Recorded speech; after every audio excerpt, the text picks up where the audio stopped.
লোকটি মিষ্টি হেসে বলল, এত জলদি কিসের মিস কথা? আগে আপনি বলুন, আপনি মিস কথা মির্জাই তো, নাকি তার কোনো ফ্রেন্ড? আমার সাথে কোনো প্র্যাঙ্ক করছেন? কথা চোখ ছোট ছোট করে চাইল। নীরবই বরাবরের মতো। এরই মধ্যে ওয়েটার এসে কোল্ড কফি দিয়ে যায়। লোকটা একটা কাপ নিজের কাছে এগিয়ে এনে বলে, কিছু মনে করবেন না, আসলে আপনাকে এর আগেও দেখেছি, তখন এমন বেশে ছিলেন না। এখন বোরকা নেকাব, তাই একটু সন্দেহ হচ্ছে। আপনার বিশ্বাস না হলে আমার কিচ্ছু করার নেই। মানুষ পরিবর্তনশীল। কেন আপনার এরকম বেশভূষা পছন্দ হয়নি? তাহলে বিয়েটা ভেঙে দিন। লোকটি আবারও হাসলো। নীরব আশ্চর্য, এই লোক কথায় কথায় হাসে কেন? না miss, I have no problem, আমার তো বেশ পছন্দ হয়েছে। But I have a problem doctor Sajjad. লোকটা বোধহয় এবার একটু সিরিয়াস হলো। স্বাভাবিকভাবেই বলল। কি প্রবলেম? কথা নীরবের দিকে ইশারা করে বলল, আপনার কৌতূহল হচ্ছে না মিস্টার নীরবকে আমি কেন সঙ্গে এনেছি? ডাক্তার সাজ্জাদ মাথা ঝাঁকিয়ে বলে, but I think he is your friend, cousin or something like that. But don't say that he is your boyfriend like movie. বলে আবারও হাসলো। এবার কথাও যোগ দিল। নীরব শক্ত চলে পর্যবেক্ষণ করছে সব কথা। হেসেই বলল, yes he is. Doctor Sajjad cold কফিতে মুখ দিয়েছিল। বোধহয় কথা শুনে বিষম খায়। নীরব পানির বোতলটা তার দিকে এগিয়ে দিল। ডক্টর সাজ্জাদ পানি খেয়ে বলল, Are you joking? এই ব্যাটা সাজু তোর এটা জোকস মনে হয়? মিস্টার নীরব ওর বয়ফ্রেন্ড, শুধু বয়ফ্রেন্ড না, অলসো এই জামাই। জামাই এখন চা ফুট, বাড়ি গিয়ে বিয়ে ক্যান্সেল করে দিবি, নইলে খবর আছে। কথা ডক্টর সাজ্জাদ ও নীরব পাশে তাকায়। বিথি হে হে করে হেসে দেয়। কথা চোখ রাঙায়। নীরব অবাক, এটা কোন আজব প্রাণী? ডক্টর সাজ্জাদ মুখ শক্ত করে বলে, Mind your language, miss. তারপর কথার দিকে তাকিয়ে বলে, ভালো পরিকল্পনা করে এসেছেন মিস কথা, আই লাইক ইট। বিয়ে ভাঙার অপূর্ব কৌশল, তবে এইটা এখন পুরনো ট্রেন্ডে আছে। আর মিস্টার নীরব, আপনি বয়ফ্রেন্ডের ক্যাটাগরিতে পুরোই ডাব্বা। নীরব শক্ত চোখে চাইল। সাজ্জাদ ডোন্ট কেয়ার ভাবে বসে রইল। কথা বোঝানোর ভঙ্গিতে বলে, কোনো নাটক চলছে না এখানে। আমি মিস্টার নীরবকে ভালোবাসি। আপনাকে সেটাই বলতে এসেছি। আপনি বোঝার চেষ্টা করুন। আমি আপনাকে বিয়ে করতে পারবো না। আপনি প্রস্তাবটা ভেঙে দিন প্লিজ। কথা সেটা সম্ভব নয়, আর আপনি মিথ্যে বলায় খুব কাঁচা। সে যাই হোক, আপনার নামটা কিন্তু বেশ সুন্দর কথা। আপনার বোনের নাম কবিতা, রাইট? কথা কবিতা, দারুণ, আমার বেশ ভালো লেগেছে। আমাদের ছেলে মেয়েদেরও এমন নাম মিলিয়ে রাখবো। আর বলতে পারল না ডাক্তার সাজ্জাদ। এর আগেই সপাট করে এক থাপ্পড় পড়ে তার থোবড়ায়। সবাই অবাক হয়ে তাকিয়ে আছে নীরবের দিকে। থাপ্পড়ের আওয়াজ বেশ জোরেই ছিল। বেচারা ডক্টর। বিথি আঙ্গুল দিয়ে সিটি বাজিয়ে ওঠে, মিস্টার নীরব ফাটিয়ে দিয়েছেন, আমি তো আপনার ফ্যান হয়ে গেলাম। দারুণ, থাপ্পড়টা যা ছিল না। আকাশের চোখ রাঙানিতে চুপ করে। কথা ঘামছে। এ কি হয়ে গেল? গন্ডগোল না বেঁধে যায়? ডক্টর সাজ্জাদ গালে হাত দিয়ে অবাক হয়ে তাকিয়ে, এটা হাত না হাতুড়ি? গালটা মনে হচ্ছে ভেঙে গেল। আপনার সাহস তো কম না, আমাকে থাপ্পড় দিলেন। সপাট করে আরেকটা দিল, তবে এবারেরটা অতটাও জোরে পড়েনি। নীরবের চোয়াল শক্ত। গম্ভীর রাগী কণ্ঠে বলে উঠল, আপনার সাহস সম্বন্ধে তোর আমার সাহস সম্বন্ধে তোর ধারণাই নাই। কখন থেকে ফ্যাক ফ্যাক করে হাইসা বক বক কইয়া যাইতেছস। বাড়ি যাইয়া তোর আব্বারে বলবি এই বিয়া করতে পারবি না। কথা ক্লিয়ার? ডক্টর সাজ্জাদ তড়িঘড়ি মাথা নাড়ল। আর থাপ্পড় খাওয়ার শখ নেই। এমন রং মশলা মাখানো থাপ্পড় জীবনে প্রথমবার পড়ল। আশেপাশের লোকজনের নজর এদিকেই। ম্যানেজার এসে ওদের বলল। বিথি উঠে এসে হাসি হাসি মুখে বলল, no problem, all clear shampoo, আপনি যেতে পারেন। ম্যানেজার চলে যায়। নীরব বিথির দিকে কড়া চোখে তাকিয়ে বলে, মিস্টার নীরব কি? আমি তোমার বন্ধু লাগি। ওরা সবাই ভাই ডাকে, তুমিও তাই রাখবে? বিথি মিনমিন করে কথার পাশে এসে দাঁড়ায়। কথা স্তব্ধ হয়ে বসে। তার হাত পা কাঁপছে। এই ঘটনা বাবার কানে গেলে সর্বনাশ। এই ডক্টর সাজ্জাদ যদি বলে দেয়? সে তারকে উদ্দেশ্য করে বলে, ডক্টর সাজ্জাদ, ওনার পক্ষ থেকে আমি সরি বলছি। আপনি বিয়েটা ভেঙে দিন। তবে বাবাকে কিছু বলবেন না প্লিজ। আপনার তরফ থেকে মানা করে দেবেন। আমরা শান্তভাবে সব বলতে এসেছিলাম। কি হয়ে গেল আমি কিছু মনে করবেন না, কেমন? ডক্টর সাজ্জাদ মাথা নেড়ে না বলে, দোষ আমারই। আমি ভেবেছি আপনারা সবাই মজা করছেন, তবে আপনার বয়ফ্রেন্ড সে মেজাজি। এইভাবে মেরে উচিত করেনি। আমি একজন সম্মানিত ডাক্তার। একটু মিনমিনিয়ে বলল। নীরব মুচকি হাসে। এই লোক একেবারে ভীতু আর সাদাসিধে। অন্য কেউ হলে এতক্ষণে কুরুক্ষেত্র বেঁধে যেত। নীরবও বুঝতে পারে এতটা রিয়েক্ট করা উচিত হয়নি। দুঃখিত ডাক্তার, আসলে আপনি একটু বেশি ভেবে ফেলেছিলেন। একেবারে বাচ্চা কাচ্চা পর্যন্ত, তাই মেজাজ খারাপ হয়েছিল। গালে বরফ দিবেন। দুঃখিত। কথা স্বস্তির নিঃশ্বাস ফেলে, সাথে বাকি সবাই। আশেপাশের লোকজন তাদের দিকে আর চোখে চেয়ে সব অবলোকন করতে ব্যস্ত। গোধূলি লগ্ন, রাস্তাঘাট ব্যস্ত, গাড়ি ঘোড়া ও মানুষের ভিড়ে। ফুটপাতও ফাঁকা নেই। বিভিন্ন ফুচকার স্টল, ভাজিপুরির দোকান, শরবতের দোকান। তা কোথাও কিছু কিছু লোক চৌকি পেরে জুতা বেচছে, তো কাপড় চোপড়, মনোহরির দোকান, ফুলের দোকান, মুচি, ফলের দোকান ইত্যাদি। বড় বড় শপেরও অভাব নেই। শপিং মল, অফিস, কারখানা, কফি শপ থেকে বেরিয়ে এসেছে অনেকক্ষণ হলো। এতক্ষণ কথাও তার বন্ধুরা ফুটপাত দিয়ে হাঁটছে আর টুকটাক কথা বলছে। নওরিন বরাবরের মতোই চুপচাপ, তবে এবার বলল। কথা, নীরব ভাই এটা একদম ঠিক করেনি। উনি একজন ডাক্তার, সর্বোপরি একজন মানুষ। এভাবে সবার সামনে হেনস্থা করে অপমান করা খুবই খারাপ হয়েছে। তোর ওই সাজুর জন্য কষ্ট হচ্ছে নরু? ক্রাশ ট্রাশ খেলি নাকি আবার? বলতে পারিস। একদম ধরে এনে বিয়ে পড়াই দিব। মজা বাদ দে নুরু, ঠিক কথাই বলেছে। ওভাবে মারা ঠিক হয়নি। নেহাতি লোকটা ভদ্রলোক, নাহলে বড়সড় ক্যাচাল বেঁধে যেত। নীরব কিছু বলল না। কথার দিকে একবার চেয়ে সামনে হাঁটতে থাকে, প্যান্টের পকেটে হাত দিয়ে, তার ব্যাগ কথার কাঁধে। কথা ভাবলো হয়তো রেগে গেছে। সে এগিয়ে গিয়ে নীরবের বাহু জড়িয়ে ধরে। নীরব দাঁড়িয়ে যায়, আশেপাশে তাকিয়ে কথাকে গম্ভীর স্বরে বলে। একদম চিপকাবেন না, এসব পছন্দ না আমার। দূরে দাঁড়ান। কথা অপমানিত বোধ করে, ছেড়ে দিয়ে নওরিনের কাছে গিয়ে দাঁড়ায়। আকাশ নামক ছেলেটা বলে। সন্ধ্যা তো প্রায় হয়ে গেল, সবার বাড়ি ফেরা উচিত। নীরব ভাই, আপনি কিছু মনে না করলে আমাদের সাথে যেতে পারেন। আমি, রেজা, ফরহাদ একটা বাসা ভাড়া নিয়ে থাকি। ব্যাচেলার বাড়িতে আপনার আমন্ত্রণ, চলুন। নীরব এতক্ষণ এই কথাই ভাবছিল। রাত হতে দেরি নেই। কোথায় থাকবে? তার ছোটকালের এক বন্ধুর বাড়ি আছে, তবে সেটা এখান থেকে ভালোই দূরে বোধহয়। আর সে ঠিকানা ভুলতে বসেছে। আকাশের প্রস্তাব লুফে নেওয়া যায়, কিন্তু ছেলেগুলোর সাথে কেবল একদিনের পরিচয়। বাড়ি গেলে কেমন দেখায় সে কথার দিকে চাইল, যদি কোনো ইশারা দেয়, কিন্তু কথা তার দিকে চাইল না। বান্ধবীর কথা শুনতে ব্যস্ত। নীরব কি করবে ভেবে পেল না। ফরহাদ নামক ছেলেটি বলে। ভাই, কথার দিকে তাকিয়েছেন কেন? আমরা কি কেউ না? আপনি আমাদের ওখানে যাবেন, ইস ফাইনাল। নীরব হাসলো খানিক। এছাড়া আর উপায় নেই। ছেলেরা সব নীরবকে নিয়ে চলে যায়।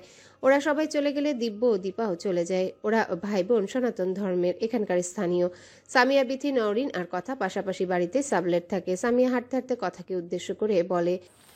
কোথাও নীরব ভাই লোকটা ভালোই, একটু মেজাজি আর গম্ভীর, but a gentleman. He really respect women. কোনো মেয়ের দিকেই সরাসরি তাকায়নি, এমনকি কথার দিকেও না। গুন্ডা, তবে এলেম আছে বলতে হবে। বিথিও সাই জানালো। I agree. দেখ, আমি কতবার ওনার দিকে এগিয়ে গিয়েছি, জাস্ট ফান। বাট সে কড়া হুমকি দেয় যেন তাকে খেয়ে ফেলবো। আজকাল এমন ছেলে খুব রেয়ার। আর এখনকার সোকল বয়ফ্রেন্ড তো শুধু চিপা চাপা খোঁজে। তা নওরিন, তোর মতামত কি? নওরিন চশমা ঠেলে বলে। আমি কি বলবো, সব তোরাই বলে দিলে। But he is high temper. Katha, you should be careful. Katha মুচকি হাসলো প্রতি উত্তরে। মনটা ভালো হয়ে গেল নীরবের প্রশংসা শুনে।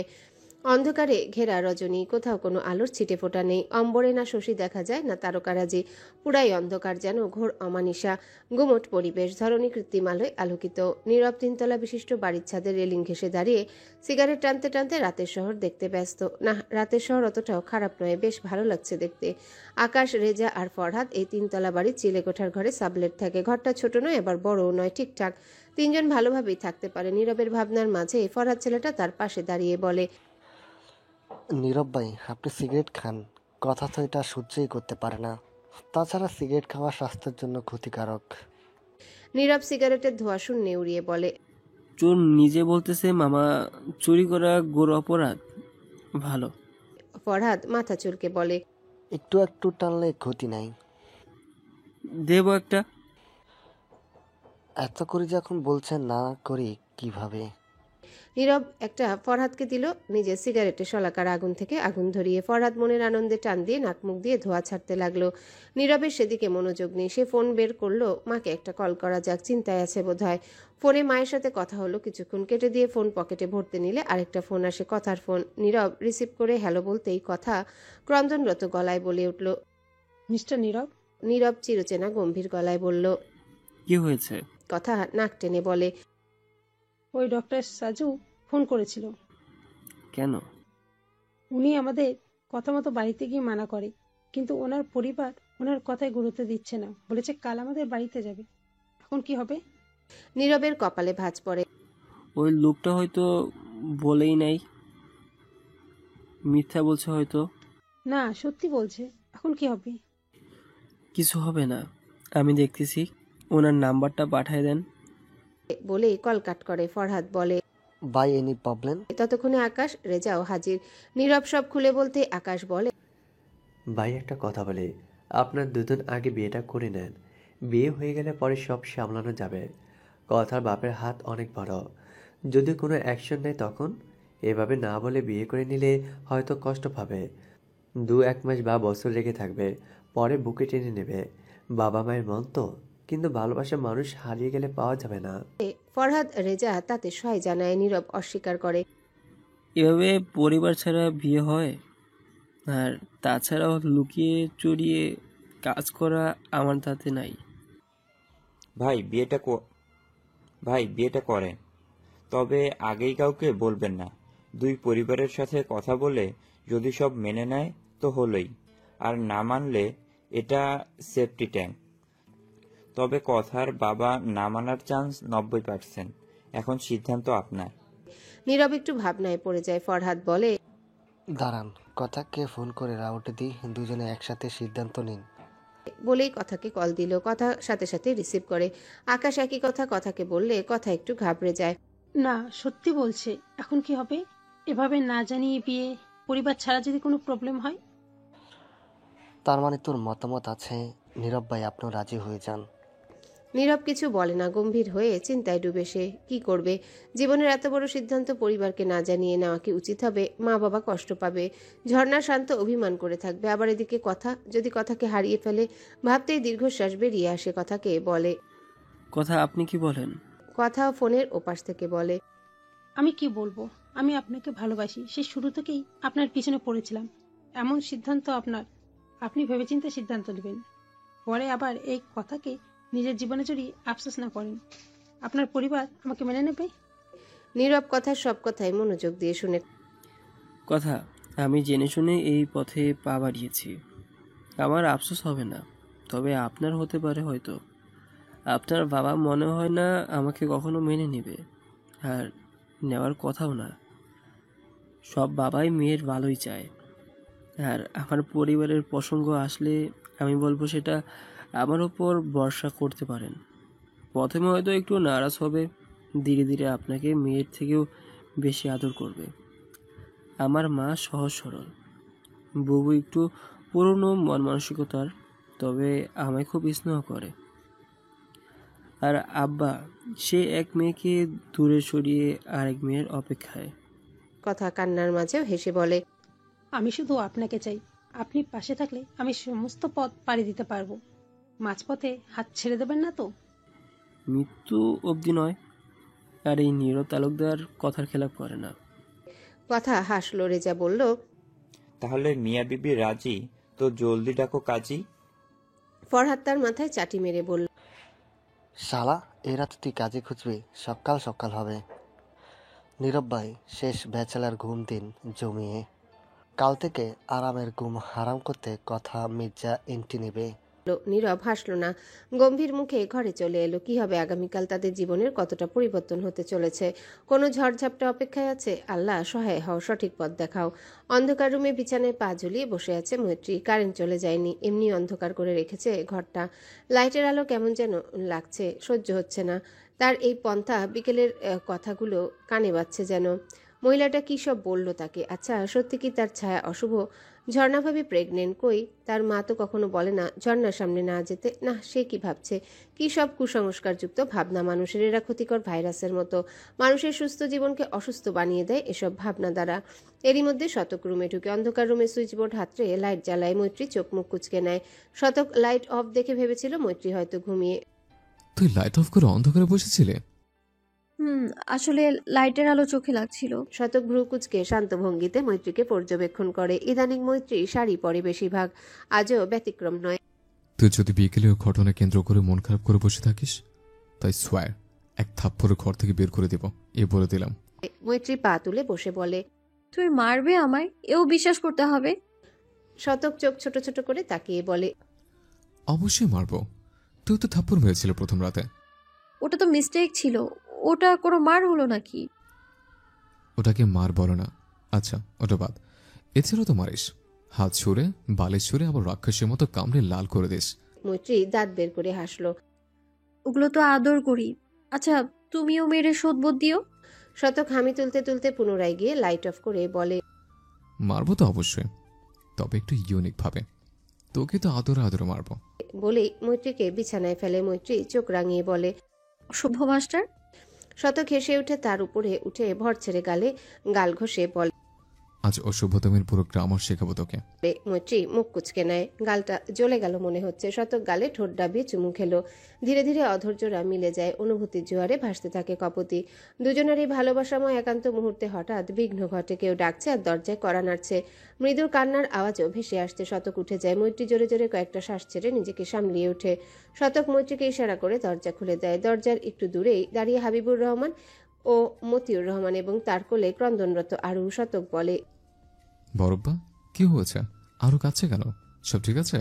মৈত্রী ততক্ষণে দরজায় এসে আরুকে কোলে নেয়। মতিউর রহমান বলে, আর বললেন না আব্বা, ছোট মা সেই সন্ধ্যায় ঘুমাইছিল, একটু আগে ওঠে আপু আপু বলে কান্না করা শুরু করে দিয়েছে। কান্না থামছেই না। ওর মা, বড় আব্বা কেউই থামাইতে পারল না। বারবার বলতেছে আপুর কাছে যাব তাই। মৈত্রী বোনের গালে চুমু দিয়ে চোখ মুছে দিল। আরু তার কান্না থামিয়ে বোনকে জড়িয়ে ফুপাচ্ছে। শতক বলল, বাজে স্বপ্ন দেখেছে হয়তো। দেখো, শান্ত হচ্ছে। আরো আজ আমাদের সাথেই থাক। তুমি ঘুমাও গিয়ে, টেনশন করো না। মতিউর রহমান ও হাবিবুর রহমান চলে যায়। মৈত্রী বোনকে ওয়াশরুমে নিয়ে গিয়ে চোখ মুখে পানি দেয়। এরপর বেরিয়ে এলে শতক আরুকে কোলে নিয়ে গালে চুমু দিয়ে বলে, আরো শোনার কি হয়েছিল? আরু শতকের গলা জড়িয়ে বলে, শ্রুতি পোকা আপুর হাত খেয়ে ফেলেছিল, আপু কাঁদছিল। শতক মৈত্রীর দিকে তাকায়। মৈত্রী হেসে বলে, গাছে এক ধরনের পোকা দল বেঁধে থাকে না, ছোট ছোট খয়েরি কালার। ওদের দলে একটু টোকা দিলে সব চলে যায়। আমরা ছুটি ছুটি বলি, ওদের স্কুল ছুটি হয়ে গেছে বলে। আরও ওগুলোকে দেখে ভয় পায়। আমি ওর সামনে ছুটি দিয়েছিলাম কয়েকবার, ভয়ে হয়তো সেটাই স্বপ্ন দেখেছে। শতক আরুর গাল টিপে বলে, ওরা তো এই ছোট, আর আমরা কত বড়। ওদের ওইটুকু পেটে আমরা আটবো? আরু মাথা নাড়ে, আটবে না বলে মৈত্রী আরুকে নিয়ে একপাশে শুয়ে দিল। আরু মৈত্রীর দিকে পিট করে তার একটা হাত বুকে নিয়ে শুয়ে পড়ল। মৈত্রী কাঁথা টেনে নিল। শতক বলল, আরো লাইট জ্বালিয়ে রাখবো নাকি বন্ধ করবো? বন্ধ করে দাও, লাইটের আলোতে ঘুম আসে না। আর আরও আমরা আছি তো। আরু মাথা নাড়ে। শতক লাইট অফ করে এসে মৈত্রীর পিঠের দিকে মুখ করে শুয়ে পড়ল। একটু পরে পিছন থেকে মৈত্রীকে জড়িয়ে নেয়। উন্মুক্ত পেটে হাত চলমান। মৈত্রীর ঘাড় ঘুরালে শতক গালে চুমু দেয়। মৈত্রী ফিসফিস করে বলে, ছেড়ো না। শতক ছাড়ে না। মৈত্রীর হাত আরুর ছোট হাতে বাঁধা পড়ে। শতককে থামাতে পারছে না। আরুর ঘুম না আবার ভেঙে যায়। প্রিয়জনের টানে ঘরে ফেরার অনুভূতি এক অন্যরকম আনন্দময় ভালো লাগার রেশ। প্রিয়জনের টানেই দুই ঈদে, পুজো কিংবা যে কোনো উৎসবে মানুষ শত চেষ্টা করে হলেও প্রিয়জনের ক্ষণিকের সান্নিধ্য পাওয়ার জন্য ছুটে আসে শত শত মাইল পেরিয়ে। শত কষ্ট ভিড়ভাড় ঠেলে তার প্রিয়জনের অধর কোণে খুশির রেশ দেখতে আসে। যারা প্রিয়জনের থেকে দূরে অবস্থান করে চাকরি, পড়াশোনা যে কোনো সূত্রেই হোক, তারা বোঝে আপন মানুষ থাকা সত্ত্বেও দূরে অচেনা শহরে একা বসবাস করার অনুভূতি। আয়াতুল রহমান বাড়ি ফিরেছে। তার চিরচেনা মাতৃভূমি, তার নিজের গ্রাম, নিজের মানুষ, চিরচেনা আবাসস্থল। মাতৃভূমি থেকে দূরবর্তী কোনো স্থানে গেলেই আমরা বুঝি মাতৃভূমির টান। বুঝতে পারি আমার মাতৃভূমি যেমনই হোক না কেন আমাকে কতটা স্বস্তি ও শান্তি দেয়। তাই মাইকেল মধুসূদন দত্ত বিদেশ ভূষায় গিয়ে তার কপোতাক্ষ নদকে সদা স্মরণ করে বিষাদের সিন্ধুতে ডুবেছে। তার চোখের তৃষ্ণা যে শুধু কপোতাক্ষ নদের কলকল ধ্বনিতেই মিটে। বহু দেশ খুঁজিয়াছি বহু নদদলে, কিন্তু এ স্নেহের তৃষ্ণা মেটে কার জলে। দুগ্ধ স্রোতরূপী তুমি মাতৃভূমি স্তনে। মাইকেল মধুসূদন দত্ত। কপোতাক্ষ নদ। মনে মনে বিড়বিড়িয়ে আয়াত সামনে তাকায়। তার বাবা রেগে আছে তার উপর, অথচ ঝগড়া করছে মায়ের সাথে। আর বোন হুমা বসে বসে তা দেখছে মনোযোগ সহকারে, যেন কোনো সিনেমার সিন চলছে। আর প্রিয়তমা স্ত্রীর টেবিলে শরবত দিয়ে তার পাশে দাঁড়িয়ে আছে। জ্যোতির অধর কোণে মিষ্টি হাসির রেশা, যা আয়াতের নজর এড়ায়নি। আব্বা কি বাচ্চামো শুরু করলে? হাবিবুর রহমান ছেলের দিকে তাকিয়ে বুকে দুহাত গুজে বললেন, আমি তো বাচ্চামই করি, তোর প্রাণের মা জননী আমি তো পড়েই গেছি। আব্বা? হাবিবুর রহমান গাল ফুলিয়ে বলল, কি আব্বা, মায়ের জন্য শাড়ি, কসমেটিক, জুতা কিনলা, মৌসুমের কাঁচা আম, পান্তুয়া আর কত কি। আর আমার জন্য কি এনেছিস? একটা লুঙ্গি আনলেও তো হতো। আয়েশা রহমান স্বামীর দিকে চোখ ছোট ছোট করে তাকিয়ে বলে, আমার ছেলে আমার জন্য ভালোবেসে জিনিস এনেছে আর আপনি হিংসে করছেন হুমার আব্বা? তোমরাই তো ছেলে, তোমরাই তো ছেলে। আমি তো ঘরোয়া ঘাস কাটছিলাম। বিড়বিড় করে বললেন। আয়েশা শুনতে পেল না। মিনমিন করে কি বলছেন? নিশ্চয়ই আমাকে গালি দিচ্ছেন। গালি দিলেই বা কি করব? কি করবে তুমি? সিরিয়াস হয়ে বলল হাবিব। আয়েশা আমতা আমতা করে বলল, বড় ভাইকে বলে দেব। হাবিবুর রহমান মতিউর রহমানের কথা উঠতে সোফায় বসে অসহায় গলায় বলল, তর্কে না পারলে বড় ভাইকে বলে দেবে। আয়াত ও হুমা হেসে উঠল শব্দ করে। আয়েশা হাবিবুর রহমানকে চোখ রাঙালো। হাবিবুর রহমান ছেলে মেয়েকে, তারপর শরবতের গ্লাস নিয়ে পুরো সাবার করে জ্যোতিকে উদ্দেশ্য করে বলল, জ্যোতি তুমি বলো, এই হতচ্ছাড়াটা কি ঠিক করেছে? জ্যোতি হেসে বলল, না বাবা, একদম ঠিক করেনি। ভাবি তা কিভাবে?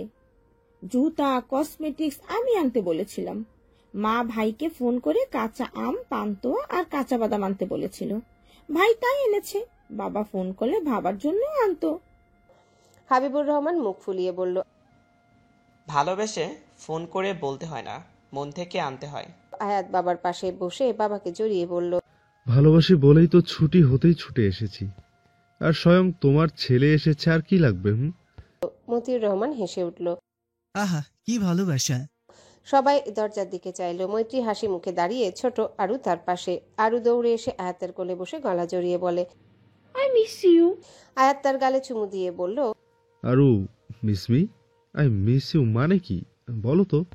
আরু দাঁত দেখিয়ে হেসে বলল, আমার তোমাকে মনে পড়ে। বাবা, কে শিখিয়েছে? মেজম্মা। আয়াত আরুকে কোলে রেখে ব্যাগ থেকে বেশ কয়েকটা চকলেট চিপস, ললিপপের পলি বের করে আরুকে দিল।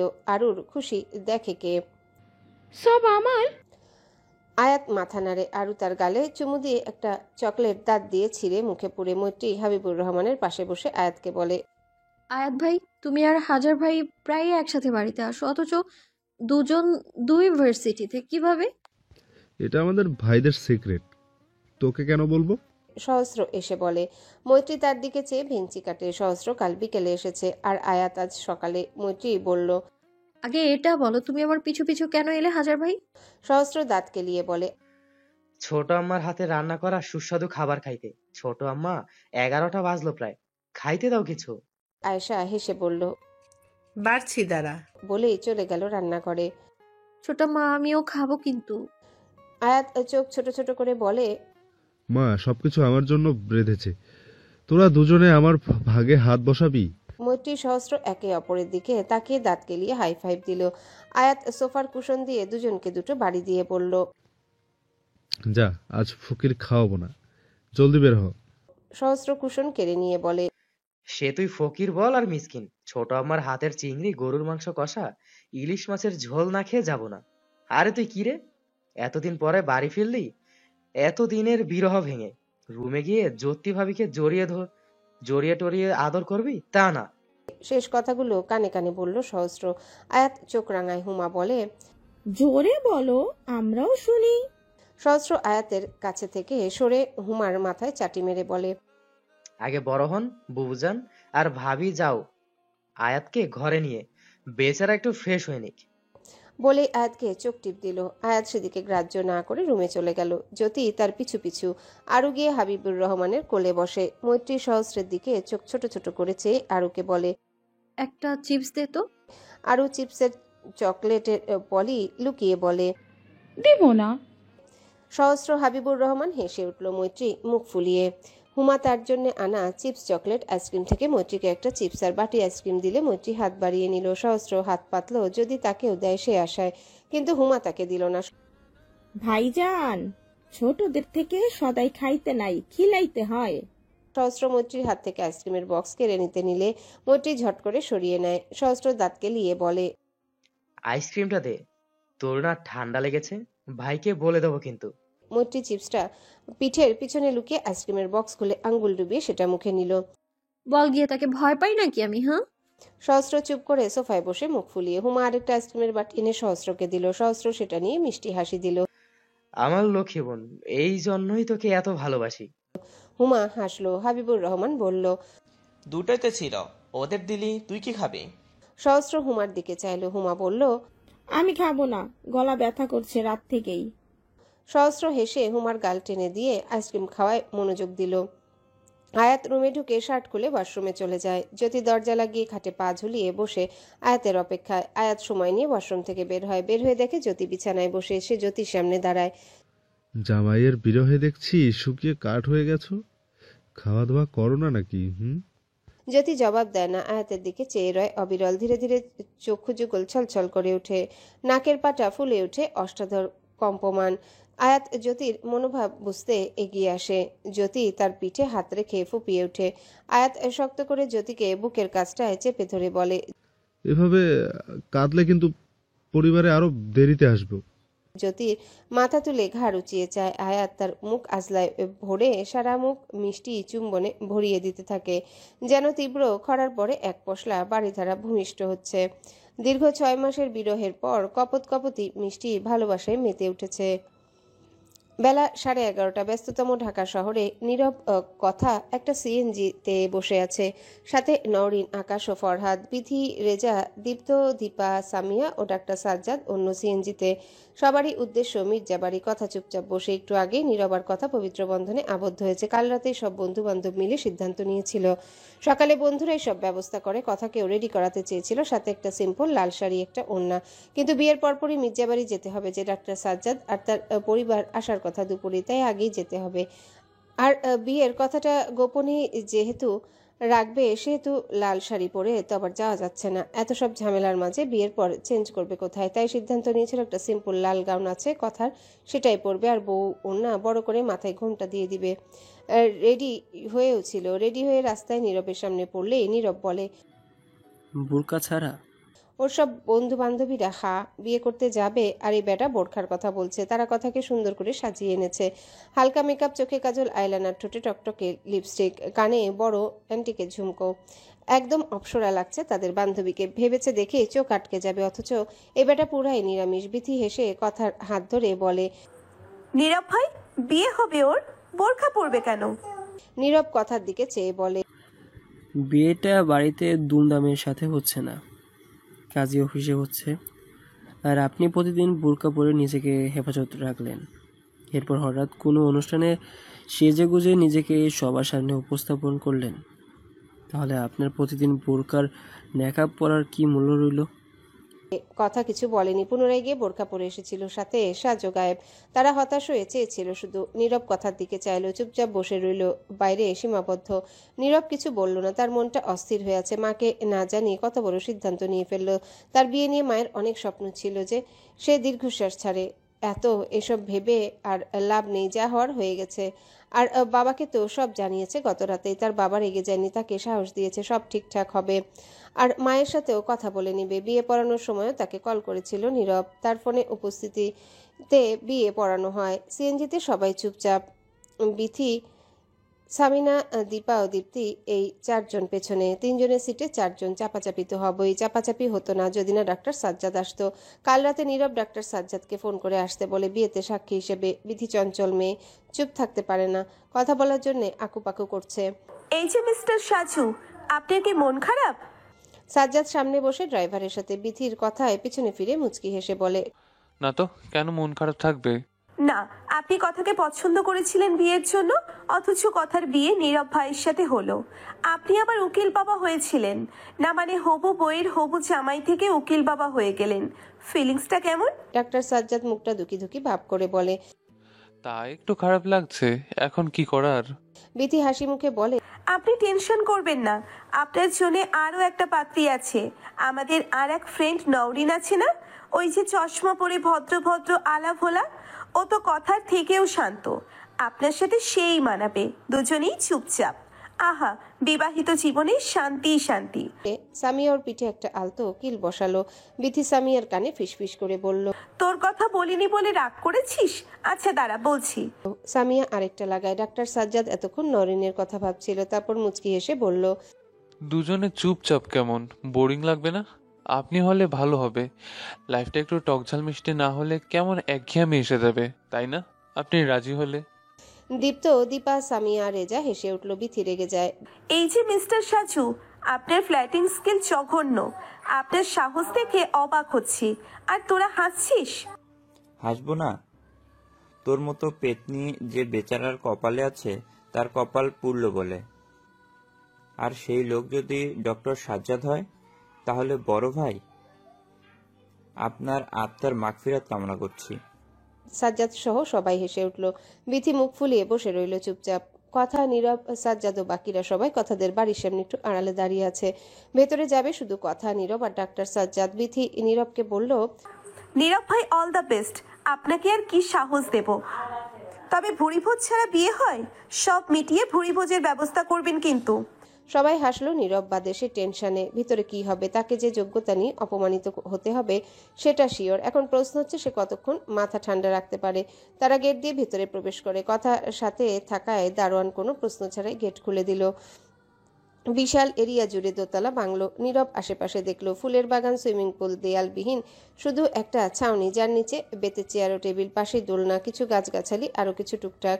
ওরা তিনজন বাড়ির ভেতরে ঢুকে। বিশাল বড় ড্রয়িং রুম। সুলতান মির্জা দাঁড়িয়ে আছে, হাতে ফোন। কথাকে আসতে দেখে উদ্বিগ্ন হয়ে জিজ্ঞাসা করে, কথা, ফোন বন্ধ কেন তোমার? কখন থেকে ফোন করে যাচ্ছি, আরও সকালে আসার কথা ছিল তোমার। বলতেই নজরে আসে কথার পিছনে সাজ্জাদকে। সাজ্জাদ স্বভাব সুলভ হাসে, পাশে তাকাতে ইশারা করে। সুলতানা মির্জা পাশে চাইল। চমকে উঠল তিনি। নজর সরিয়ে মেয়ের দিকে চাইলেন। কথা বাবার দিকে করুণ দৃষ্টিতে তাকিয়ে। তখনই উপস্থিত হলো কথার দাদা সালাম মির্জা, চাচা সোলেমান মির্জা। কবিতা ও সাহিত্যের কোলে স্বপ্ন। স্বপ্ন কথাকে দেখে দৌড়ে তার পা জড়িয়ে ধরে কোলে ওঠার বায়না করে। কথা কোলে নেয়। স্বপ্ন গলা জড়িয়ে পিছনে তাকিয়ে সাজ্জাদকে দেখে হাসে। পাশে নীরবে চোখাচোখি হতে মুখ চুপসে যায়। সালাম মির্জা সাজ্জাদকে বলে, তুমি এখনই? তোমার তো লাঞ্চে আসার কথা ফ্যামিলি সহ। আর পাশেরটা কে, তোমার বন্ধু? সাজ্জাদ মাথা নাড়ায়। সালাম কনফিউজড হয়ে যায়। হ্যাঁ বলল নাকি না। তিনি বসতে বললেন দুজনকে, কেউই বসলো না। সাহিত্য কথাকে বলে। কথা কিছু বলল না। সে বাবার দিকে চেয়ে। সুলতান মির্জা কথাকে বললেন, এই ছেলে এখানে কি করছে? খুব ভালো করেই চিনি, কথা উত্তর দাও। নীরব পকেটে হাত গুজে শান্ত ভঙ্গিতে দাঁড়িয়ে, মুখটা বরাবরের মতোই গম্ভীর। কথা মাথা নিচু করে দাঁড়িয়ে আছে। সালাম মির্জা ছেলেকে বললেন, ঘটনা কি সুলতান? সাহিত্য কবিতার কাজ ঘেঁষে দাঁড়িয়ে ফিসফিস করে বলল। কবিতাও ফিসফিসিয়ে জবাব দেয়, বয়ফ্রেন্ড নয়, মিস্টার সাইলেন্ট তো আমার দুলা ভাই। সাহিত্যের কপাল কুঁচকে যায়। সুলতান সলিমান দুই ভাই বাবাকে যথেষ্ট শ্রদ্ধা করে। তার কথার বিপরীতে টু শব্দ করার সাহস করে না। সুলতান মির্জা বাবার কাছে আর লুকান না। বাবা, তোমার নাতনি এই ছেলেটাকে ভালোবাসে। নীরবের দিকে আঙ্গুল উঁচিয়ে বলে সুলতান। সালাম মির্জা ছেলেটাকে আপাতমস্তক পর্যবেক্ষণ করে না। ছেলেটা সুদর্শন, সাথে সুপুরুষ বটে। ফিট শরীরে সিনা টান টান করে দাঁড়িয়ে, মুখে গাম্ভীর্য ভাব বিরাজমান। প্রথম দেখায় পছন্দ হওয়ার মতোই। তিনি হেসে বললেন, তো এই কথা? আচ্ছা, ভালো পছন্দ করতেই পারে। কথা, আমাকে আগে বলবি তো। আয় পাশে বস। কথা দাদুর পাশে বসে মিনমিনে গলায় বলল, দাদু আসলে। এই ছেলে, এইদিকে আসো। নাম কি তোমার? নীরব এগিয়ে আসে বৃদ্ধার কথায়। তারপর পকেট থেকে হাত বের করে সালাম দিয়ে বলে, আমার নাম নীরব তালুকদার। ভালো। তা বাড়ি কোথায়? বিরানপুর। সালাম সুলতানের দিকে তাকায়। সুলতান মির্জা বারবার মনোভাব বুঝতে পেরে বলে, মতিউর ভাইয়ের ছেলে মাহিদের বড় শ্যালক। সালাম মির্জা অসন্তুষ্ট হলেন, তবে প্রকাশ করলেন না। গ্রাম টাম তার পছন্দ না। কি করো তুমি? বাজারে নিজস্ব জুয়েলারির দোকান আছে। সেখানে বসি। দ্বিধাহীন চিত্তে বলল নীরব। সালাম মির্জা অবাক হয়ে কথার দিকে চাইল। কথা মাথা নিচু করে বসে আছে। তিনি নীরবের দিকে তীক্ষ্ণ দৃষ্টিতে নিক্ষেপ করে বললেন, পড়াশোনা? উচ্চ মাধ্যমিক। সালাম মির্জা হেসে উঠল। নীরব শান্ত হয়ে তাদের দিকে চেয়ে। সোলেমান সাহিত্য অবাক, সাথে সাজ্জাদও সে জানত না। সালাম মির্জা একটু পর হাসি থামিয়ে সিরিয়াস হয়ে বসে বলল, কথা আর ছেলে পেলি না? সে যাই হোক, এই ছেলেকে মেনে নেওয়ার প্রশ্নই আসে না। তোর বিয়েটা সাজেদের সাথে হবে, এটাই ফাইনাল। কথা চোখ মুখ শক্ত করে বলল, দাদু আমি নীরবকে ভালোবাসি আর তাকেই বিয়ে করব। সুলতান মির্জা মেয়েকে ধমক দিলেন, কথা একটা কথাও বলবে না, বাবা যেটা বলবে সেটাই হবে। আর তোমাকেও সাবধান করা হয়েছিল, তুমি শোনোনি। কথা কেঁদে কেঁদে দাদুর হাত ধরে বলে, দাদু আমি তোমাদের সব কথা মেনে চলেছি সব সময়, তবে কথা মানতে পারবো না। দাদু আমি নীরবকে ভালোবাসি, নীরব একজন ভালো মানুষ, আর সব দিয়ে কি হবে, প্লিজ দাদু। তুমি এখন আবেগে আপ্লুত হয়ে আছো, বাস্তবতা নজরে আসছে না। তুমি একজন ইন্টার ডাক্তার, সোনার চামচ মুখে নিয়ে বড় হয়েছো। তোমার নজরে থাকবে বড় ইঞ্জিনিয়ার, নামি দামি ডাক্তার, অথবা কোনো ওয়েল একুডেড পারসন। অথচ তোমার চয়েস দেখো, একটা এইচএসসি পাস ছেলে যে কিনা জুয়েলারি দোকানে বসে। সিরিয়াসলি? তোমার মতো বুদ্ধিমান মেয়ের থেকে এটা আশা করিনি। এখন আবেগ কাজ করছে, কিছুদিন পর আবেগ কেটে গেলে পস্তাতে হবে। শোনোনি, অভাব আসলে ভালোবাসার জানালা দিয়ে পালায়। ভবিষ্যতে যখন কোথাও বের হবে, লোকে হাজার কথা বলবেই, হাসবেই, তখন আফসোস করতে হবে। তার থেকে ভালো না এখনই শুধরে নাও নিজেকে। কি আছে এই ছেলের? শুধু সৌন্দর্য ধুয়ে ধুয়ে পানি খাবে? যোগ্যতা আছে তার তোমার পাশে দাঁড়ানোর? নীরবের চোয়াল শক্ত হয়ে আছে, রাগে কপালে শিরা ফুলে হাত মুঠো করে ধরে আছে। কথা নীরবে কাঁদছে। কবিতা বোনের জন্য দুঃখিত বোধ করছে। সুলতান মির্জা এখনো দাঁড়িয়ে আছে। নীরব ছেলেটা তার সামনে দাঁড়িয়ে। সালাম মির্জা কথার হাত ছাড়িয়ে নিয়ে উঠে এসে নীরবের সামনে দাঁড়ায়। খুব শখ না চাঁদ ধরার? নিজের দিকে তাকিয়েছো? কি যোগ্যতা আছে তোমার? লজ্জা করছে না এখানে দাঁড়িয়ে থাকতে? তা থাকবে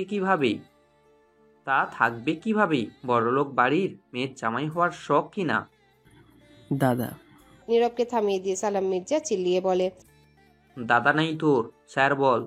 তোর সাহস দেখে আমি অবাক হচ্ছি। সুলতান, এটাকে এক্ষুনি বের কর। কথা এসে দাদুর সামনে দাঁড়ায়। নীরব তার পিছনে। নীরবের চোখ মুখ লাল হয়ে গেছে। এত অপমান জীবনে কখনো হয়নি। এখন এই বৃদ্ধের জায়গায় অন্য কেউ হলে হয়তো স্থির দাঁড়িয়ে থাকতে পারতো না। কথা চোখের পানি মুছে অনেক কষ্টে গলা দিয়ে শব্দ বের করে, দাদু তুমি এভাবে নীরবকে অপমান করতে পারো না। তোমার কোনো অধিকার নেই তার যোগ্যতা সম্পর্কে কথা বলার। আই রিপিট, তাকে অপমান করার কোনো অধিকার নেই তোমার। সালাম মির্জা স্তব্ধ। এভাবে কেউ তার মুখের উপর কথা বলেনি। সুলতান মির্জা কথা বলে ধমকে হাত তুলে মারতে উদ্যত হলে কথা পিছিয়ে যায়। নীরবের বুকে ধাক্কা লাগলে নীরব কাঁধ ধরে আগলে নেয়। সুলতান মির্জা থেমে যায়। সালাম মির্জা সোফায় বসে পড়ে। সুলেমান এসে বাবার পাশে বসে। সুলতান মির্জা মেয়ের দিকে চেয়ে নীরবের বাহুতে মাথা নিচু করে কাঁদছে। কথার মা কণিকা এতক্ষণ চুপচাপ ছিল, তবে এবার আর থাকলো না। ঝট করে এসে কথাকে নীরবের কাছ থেকে টেনে নিয়ে নীরবকে বলে, নীরবের ধৈর্যের বাঁধ ভেঙে যায়। তার বাবা মায়ের শিক্ষা নিয়ে প্রশ্ন করার উনিকে। আর ছোট লোক বলল, চোয়াল শক্ত করে গম্ভীর রাগী কণ্ঠে এক প্রকার জোরেই বলল, চাচি জবান টেনে কথা বলবেন। আর আমি আপনার মেয়েকে ফুসলিয়ে পটাইনি। আপনাদের মেয়েই পিছনে পড়েছিল। আমি অনেক বুঝিয়েছি, তিনি বুঝেনি, পাগলামি করে বেরিয়েছে। আমি কখনো প্রশ্রয় দিতাম না, জানতাম সময় হলে সবাই আমাকেই দোষী বানাবে। কিন্তু কি করব বলুন তো? মোম আর আগুন একসঙ্গে থাকলে মোম গলেই যায়। আমিও গলেই গেলাম। অনেকবার সরে আসার চেষ্টা করেছি, আপনার মেয়ের পাগলামি দেখে যেতে মন সায় দেয়নি। আমি লোভী নই। আল্লাহর রহমতে আমাদের যথেষ্ট আছে, কারো এক আনার দরকার পড়বে না ইনশাল্লাহ। আর আমার আব্বা মা যথেষ্ট শিক্ষা দিয়েছেন, আপনি তাদের ছোট বলে হেই করতে পারেন না। আর কথা দেখতে পাচ্ছেন, এই ভবিষ্যতের কথাই আমি বলতাম, আজ এসেই গেল। এখন কি করবেন আপনি? কথা নীরবের দিকে তাকিয়ে মায়ের হাত থেকে নিজেকে ছুটানোর চেষ্টা করছে। সুলতান মির্জা শান্ত মস্তিষ্কের মানুষ। তিনি শান্ত হয়ে কথাকে বললেন, কথা একটু বাস্তবিক চিন্তা করে দেখো, তুমি আর এই ছেলে একসাথে যায়, আমার কাছে ছেলের বংশ পরম্পরা ম্যাটার করে না। কথায় আছে না, জন্ম হোক যথা তথা কর্ম হোক ভালো। আমি কথাটা বেশ মানি। তুমি যাকেই নিয়ে আসো আমি মেনে নেব, যদি ছেলে ভালো হয়, তার কর্ম ভালো হয়, ওয়েল এডুকেটেড হয়। আমার জন্য ছেলের সাথে সামঞ্জস্য বিষয় ম্যাটার করবে। আর তুমি এই ছেলেকে ভালোবাসো বলছো, আচ্ছা মানছি। এখন বলো ছেলে কি করে? দোকানে বসে? মেনে নিলাম। পড়াশোনা উচ্চ মাধ্যমিক, সেটাও মেনে নিলাম। কিন্তু গুন্ডামি কি করে মেনে নেব? কোনো বাবাই চাইবে না একজন গুন্ডার সাথে মেয়েকে বিয়ে দিতে। আমি কি করে দেই? কিন্তু বিয়েটা তো অলরেডি হয়ে গেছে। বলেই মুখে হাত দিল ডক্টর সাজ্জাদ। সবার চোখ তাতে নিবদ্ধ। সুলেমান মির্জা প্রশ্ন করে। সবাই অবাক। সাজ্জাদ নিজেও হতভম্ব। মুখ ফসকে গেল কিভাবে, এখন কি হবে? এই মিস্টার নীরব না আবার থাপ্পড় মেরে বসে। সে আমতা আমতা করে বলে, কই কি বললাম? ওই স্লিপ অফ টাং। বলেই 32 পাটি দেখালো। সুলতান মির্জা তীক্ষ্ণ বুদ্ধিমান, তার চোখ ফাঁকি দেওয়া মুশকিল। তিনি ধরে ফেললেন। কথার দিকে চেয়ে অবাক স্বরে বলল, কথা তুমি বিয়ে করে নিয়েছো আমাদের অনুমতি ছাড়াই? কথাটা যেন বজ্রপাত ফেললো। নীরব সাজ্জাদের দিকে চেয়ে মুচকি হাসলো, তবে সেটা খুবই ক্ষীণ, কারো নজরে এলো না। কথা বাবার দিকে তাকায় না, মাথা নিচু করে স্বীকারোক্তি দেয়। সালাম মির্জা চিল্লিয়ে উঠে হুকুম দেয়, সুলতান, ইন্সপেক্টরকে খবর দেই, এই ছোট লোককে হাজতে ভরে শ্বশুরবাড়ির জামাই আদর করা, আর কথাকে ঘরে আটকে রাখ। নীরব সালাম মির্জার চোখে তাকিয়ে কথা চমকে উঠে ঝট করে মায়ের হাত ছাড়িয়ে নিয়ে নীরবের সামনে দাঁড়িয়ে তার হাত ধরে দাদাকে উদ্দেশ্য করে বলে, খবরদার দাদু, ভুলেও একথা মাথায় আনবে না। আমি যথেষ্ট অ্যাডাল্ট, নিজের সিদ্ধান্ত নিজে নেওয়ার মতন অ্যাবিলিটি আমার আছে। আমি নিজ ইচ্ছায় সজ্ঞানে নীরবের সাথে পবিত্র বন্ধনে আবদ্ধ হয়েছি। আমি তাকে ভালোবাসি, তার সাথে সারা জীবন থাকতে চাই। ভালোবাসা যোগ্যতা দেখে না, না স্ট্যাটাস দেখে। ভালোবাসা বাস হয়ে যায়। নীরব পিছনে তার খুব ইচ্ছে করছে কথার মুখখানি দেখতে। কথা অবিচল শক্ত ভঙ্গিতে দাঁড়িয়ে সুলতান মির্জা কথার সামনে দাঁড়ায়। মুচকি হেসে বলে, ঠিক বলেছ, তুমি তো এখন অ্যাডাল্ট, বড় হয়ে গেছো, নিজের সিদ্ধান্ত নিজে নিয়েছো। বাবা মা পরিবার তো এখন পর হয়ে গেছে। স্বামী সংসারে নিয়ে সুখে থেকো। শেষের কথাটা চিল্লিয়ে বলে। কথা ভয় পেয়ে নীরবের সাথে লেগে যায়। একটু পরে কথা বাবা বলে সুলতান মির্জার দিকে এগিয়ে যেতে নিলে সুলতান মির্জা সরে গিয়ে বলে। কথা দাঁড়িয়ে যায়। সুলতান মির্জার চোখ মুখ রাগে লাল হয়ে আছে। সালাম মির্জার মুখ অবয়ব কঠিন। সুলেমান মির্জা বাবার পাশ থেকে উঠে ভাইয়ের কাছে এসে বলে, কণিকা, তোমার মেয়ে কোনো ছোট বাচ্চা নয়, আর তুমি ওকে নিয়ে চলে যাও এখান থেকে। আর এইসব ড্রামা ভালো লাগছে না। কথা দুই হাতে মুখ ঢেকে কাচ্ছে। নীরব এসে কথার কাজ জড়িয়ে সুলতান মির্জার সামনে দাঁড়িয়ে বলে, আপনারা নিজেদের জায়গায় ঠিক। সব বাবা মাই মেয়ের জন্য বেস্ট অপশন খুঁজে বেড়ায়। আমি কথার জন্য বেস্ট অপশন না, আমি জানি। কিন্তু এই মেয়েটার ভালোবাসা, মায়া যা বলেন তার সামনে হারতে বাধ্য হয়েছে। আমি হয়তো কথাকে আপনাদের মতো বিত্তশালী জীবনযাপন দিতে পারবো না, তবে নিজের সর্বোচ্চ চেষ্টা করব তাকে সুখে রাখার। ভালো থাকবেন। আমার কথা বা কাজে কষ্ট পেলে দুঃখিত। আপনার মেয়ের নতুন বাড়িতে আপনারা সর্বদা আমন্ত্রিত। আসি, আসসালামু আলাইকুম। বলেই কথাকে নিয়ে বেরিয়ে আসে। কথা বারবার পিছনে ফিরে যায়, বাবা মা দাদু চাচার দিকে। তবে তারা মুখ ফিরিয়ে কথা কবিতার দিকে চায়। কবিতা অশ্রুসিক্ত চোখে চেয়ে। পাশে সাহিত্যের কোলে স্বপ্ন। কথা সবাইকে এক নজর দেখে চোখ মুছে নীরবের সাথে পা মেলায়। ঘড়িতে দুপুর 2:30। সূর্যমামা তীব্র তেজেই উঠেছে। বর্ষপঞ্জিতে ফেব্রুয়ারি মাস, ভাষা সাহিত্যের মাস। এমন সময় না শীত না গরম ভাব বিরাজ করে। দিনে শীতের পোশাক না জড়ালে রাতে কাঁথা বিনা ঘুমানো মুশকিল। শেষ রাতে শুধু কাঁথাতেও শীত কমে না। অনেকে আছে এমন আবহাওয়ায় কম্বল গায়ে দিয়ে ফুল স্পিডে ফ্যান ছেড়ে নাক ডেকে ঘুমাবে। শতকাজ জলদি এসেছে স্কুল থেকে, তার ক্লাস শেষ আজকের মতো। বিকেলের ব্যাচ দুটো ছুটি ঘোষণা করেছে। বাড়িতে এসে মৈত্রীকে ডাকে, কিন্তু না, মহারানীর খবর নেই।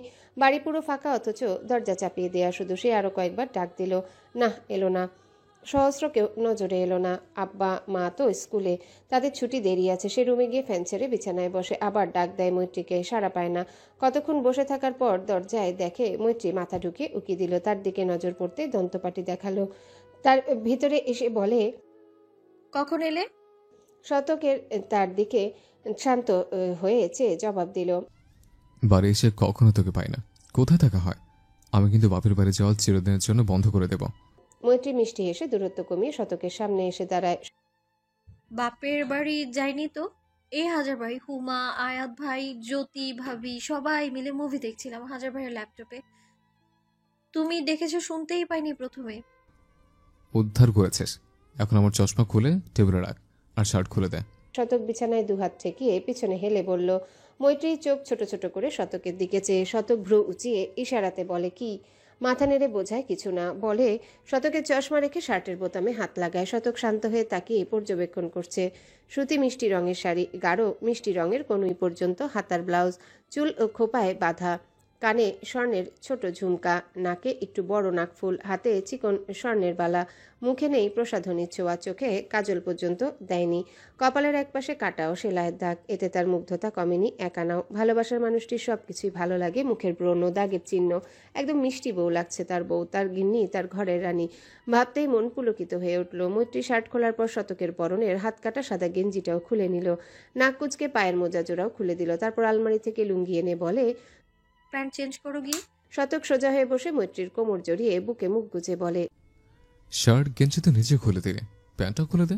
স্বাভাবিক স্বর, অথচ তার অস্বাভাবিক কথা শুনে মৈত্রীর চোখ রসগোল্লার ন্যায় রূপ নেয়।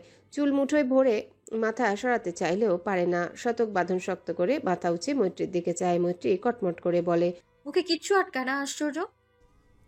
ঘরের বিবির কাছে কিসের রাগঢাক? তাই না? নিজের কাজ নিজে করো, আমি ঠান্ডা পানি আনি তোমার জন্য।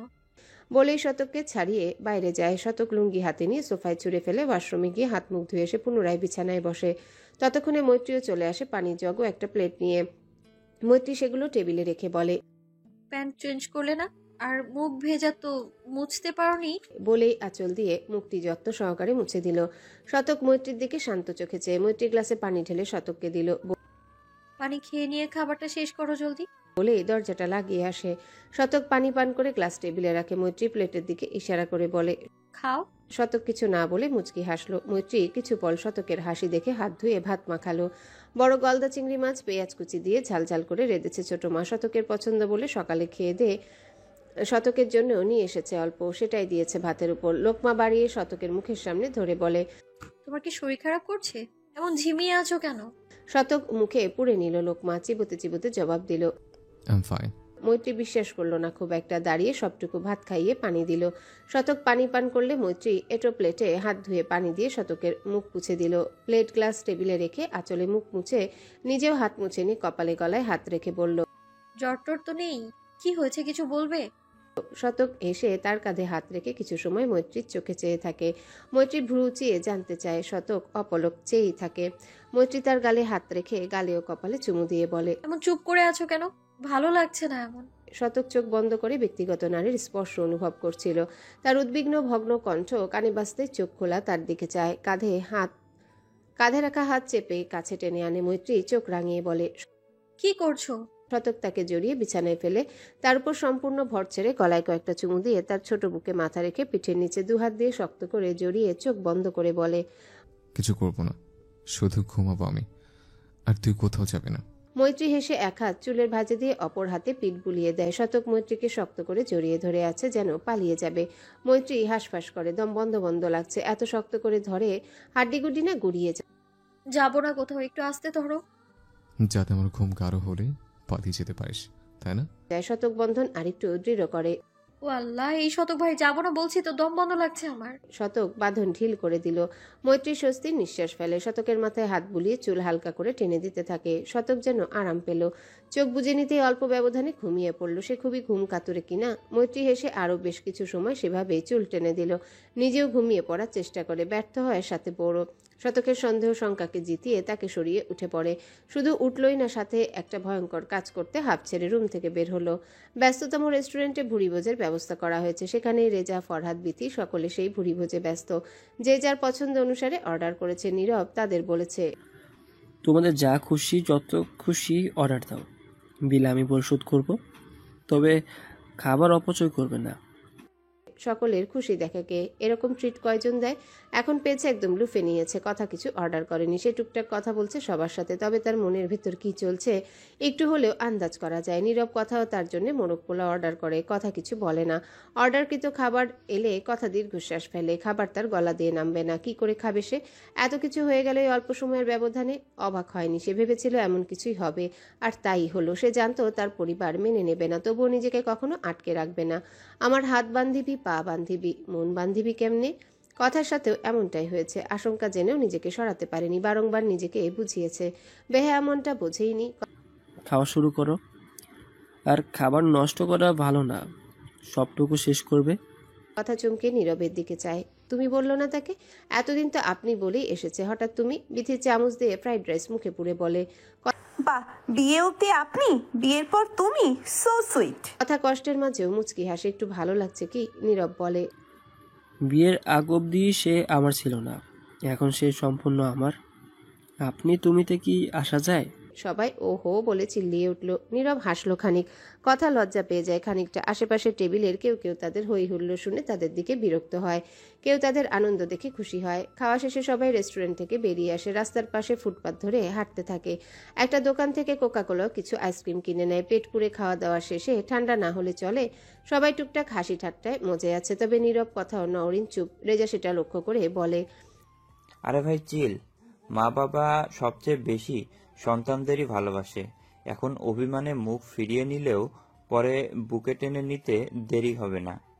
আর বছর না গড়াতেই যদি নাতি নাতনি ধরিয়ে দিতে পারেন তাহলে তো জ্যাকপট। আকাশ মনে পড়ার ভঙ্গিতে বলে, নাতি নাতনি থেকে মনে পড়ল নীরব ভাই বিয়ে হলো, খাওয়া দাওয়া হলো, বাকি রইল বাসর। চিন্তা করবেন না, সেই ব্যবস্থাও হয়ে যাবে।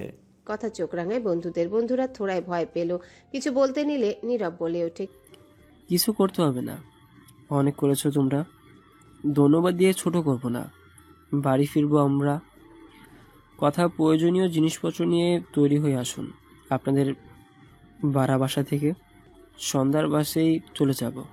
কিছু বলবার আগে নওরিন বলে ওঠে, ও এখন কিভাবে যাবে? কলেজ আছে আমাদের, এখন মিস দেওয়া যাবে না। নীরব কথার দিকে চায়। কথা ও প্রশ্নবোধক চোখে চেয়ে নীরব কথাকে বলে, কিছুদিন সমস্যা হবে, হলেও কিছু করার নাই। আব্বা বাড়ি যেতে বলছে তোমায় নিয়ে। কথা মাথা নাড়ল, যাবে না। নরিন একটু বিরক্ত হলো। কথা ও নরিন রিক্সা নিয়ে বাড়ি চলে যায়। নীরব ও রেজা ফরহাদদের সাথে তাদের চিলেকোঠায় যায়। ব্যাগটা যে সেখানে। গোধূলি লগ্ন, বকুল গাছের বনে পাখির কিচিরমিচির ধ্বনিতে মুখরিত হয়ে আছে আশেপাশ। সাথে সদ্য ফোটা বকুল ফুলের ঘ্রাণ বাতাসের সাথে ছড়িয়ে আশেপাশে সুগন্ধি ছড়াচ্ছে। সূর্য হেলে পড়ায় লালিমা ঘিরে রেখেছে অম্বরে। হালকা মেঘ কালো লালচে বর্ণ ধারণ করেছে, যেন ভাটায় আগুন প্রজ্বলিত। আর আগুনের লেলিহান শিখা ধোঁয়া সহ পুষ্পস্তবকের মতো ছড়িয়ে পড়ছে। সব মিলিয়ে মনোমুগ্ধকর আবহাওয়া। শতকের ঘুম আস্তে আস্তে কেটে যায়। পাখির কিচিরমিচির বাতাসের সাথে ভেসে আসা বকুল ফুলের মিষ্টি ঘ্রাণ নাসারন্ধ্রে এসে বাড়ি খাচ্ছে। আশেপাশে হাতড়িয়ে মৈত্রীকে খোঁজে, না পেয়ে বুঝতে বাকি রইল না মেয়েটা চলে গেছে। সে বিরক্ত হয়, উঠে বসে বেলকনিতে তাকায়। পাখির কিচিরমিচির শব্দ, যেন তারা ঝগড়া করছে একে অপরের সাথে। শতক মুচকি হাসে, বিছানা থেকে নিচে পা নামিয়ে দাঁড়ায়। সোফার হাতলের উপর প্যান্ট দেখে ভ্রু কুচকে যায়। এটা তো তার পরনে ছিল। নিচে তাকাতেই চোখ কপালে। প্যান্ট নেই পরনে, গায়ে কাপড় বলতে শুধু হাফ প্যান্ট। চোখ দুহাতে মুখ ঢেকে ভাবতে থাকে প্যান্ট ওখানে কিভাবে। মৈত্রীর কথা মাথায় আসতে প্যান্টের পাশে পড়ে থাকা লুঙ্গিটা নিয়ে পড়ে নেয়। আশ্চর্য, সে তো তখন মজা করে বলেছে, তাই বলে সত্যি করবে? লজ্জায় তার মাথা কাটা যাবার উপক্রম। আর্যদের বাড়ির উঠোনে মুরগি সহ মুরগির ছোট ছোট বাচ্চা চেও চেও করছে। 18টা বাচ্চা মা মুরগিকে ঘিরে রেখেছে। কয়েকটা মায়ের পিঠে উঠছে, আবার ঠাস করে পড়ে যাচ্ছে। মা মুরগি কক করে পাখা ফৈরা ফুলিয়ে সতর্ক ভঙ্গিতে বসে। কেউ না বাচ্চাগুলোকে ধরে। খাদিজা তাদের খুদ খেতে দিয়েছে। আরও পাশে টুল নিয়ে বসে দুকালে হাত দিয়ে পিটপিট করে তাকিয়ে। কি সুন্দর দেখতে বাচ্চাগুলো, কতগুলো কালো, কতগুলো সোনালি, আর কতগুলো মেশালো রঙের। দেখতে কিউট আর কি সুন্দর। চেও চেও করছে। আরুর হাতে নিয়ে আদর করতে মন চাইছে। মাকে বলায় মা বারণ করে, তবুও বারণ শুনে ধরতে গিয়েছিল একবার। কক কক কক করে যেরকম গর্জে উঠেছিল, সে ভয়ে দৌড়ে মা বলে চিৎকার দিয়েছিল। খাদিজা এসে ঝট করে কোলে তুলে নেয়। এতে ঠোক দিতে পারেনি। মুরগিটা তাতে শান্ত হয়নি। দু একবার লাফ দিয়েছিল তাকে ঠোকরাতে। এতে আরও ঢের শিক্ষা হয়েছে। এখন চুপ করে একটু ফাঁকে বসে মুরগির বাচ্চা দেখছে। মায়েরা এরকমই হয়।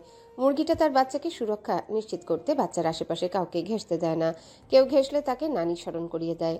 এরই মধ্যে টিনের গেট ফাঁক করে মাহিদ ও সহস্র ঢোকে। আরও তাদের দিকে এক পলছে, আবারও বাচ্চাগুলোকে ঘুরতে থাকে। সহস্র আরুকে গালে হাত দিয়ে বসে থাকতে দেখে বলে, আরে আমার একমাত্র ছোট বউ, এভাবে গালে হাত দিয়া বইসা আসোস কিল্লাই? তোর জামাই তো এখনো জিন্দা আছে। মাহিদ সহস্রের মাথায় গাঁটটা মেরে বাজারের ব্যাগ নিয়ে বারান্দায় রেখে আসে।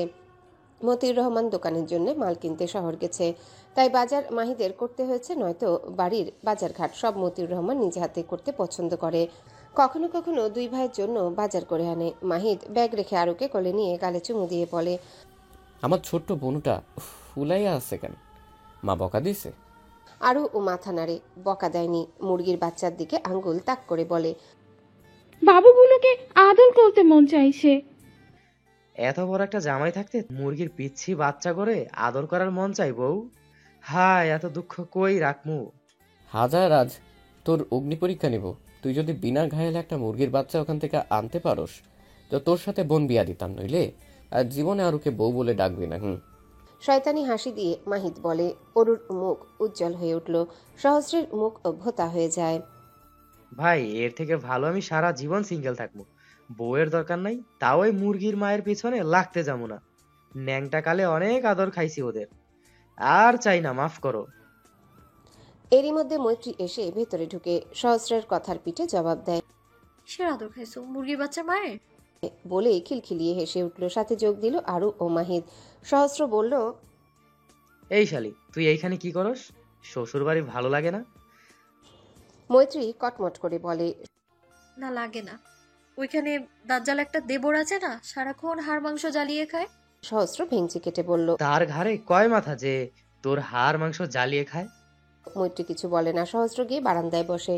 মাহিদ পকেট থেকে দুটো 20 টাকার ডেরি মিল্ক বের করে একটা আরুকে দিয়ে অপরটা মৈত্রীর দিকে বাড়ালে আরু কেড়ে নিয়ে বলে, আমার ভাই আমার চকলেট। আরু ভাই তোর একার না, আমারও তো। তাই আমার ভাগেরটা দে। এমনিতেও আমি না থাকলে সবগুলো তোর পেটেই যায়। দিব না। তোমার জামাইকে বলো কিনে দিবে তোমায়। সহস্র ও মাহিদ হেসে উঠল। সহস্র হাসতে হাসতে বলল, এই না হলে আমার পিচ্ছি বউ? সাব্বাস বউ, মিঠুর মুখে ঝামা ঘইসা দিছস। মৈত্রী চোখ ছোট ছোট করে বলে, আচ্ছা বলবো নে।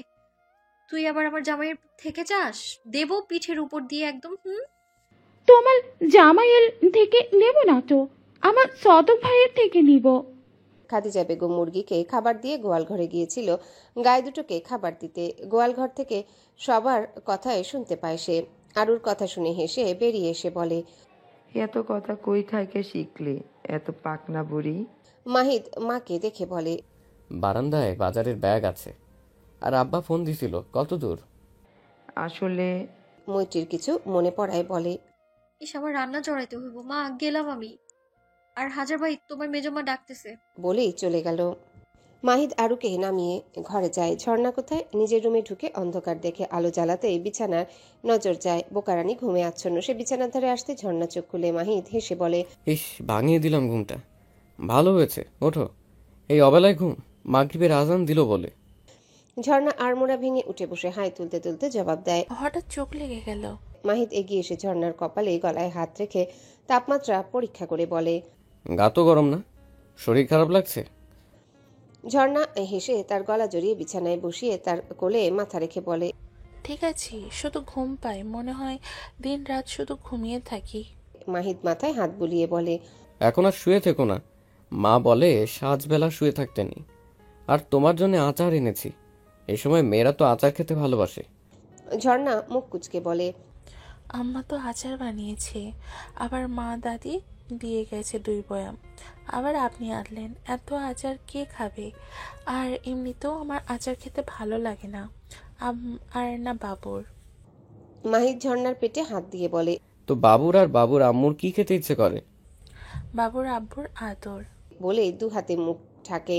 মাহিদ চোখ বড় বড় করে ঝর্ণার দিকে তাকিয়ে বলে, বোকারানির আদর চাই? ঝর্ণা হাত সরায় না। মাহিদ হেসে ঝর্ণাকে তুলে টেনে নিজের কোলে বসায়। ততক্ষণে ঝর্ণা হাত সরিয়ে নেয়। মাহিদ ঝর্ণার ঘাড়ের হাত নিয়ে চুলে গলিয়ে দেয়।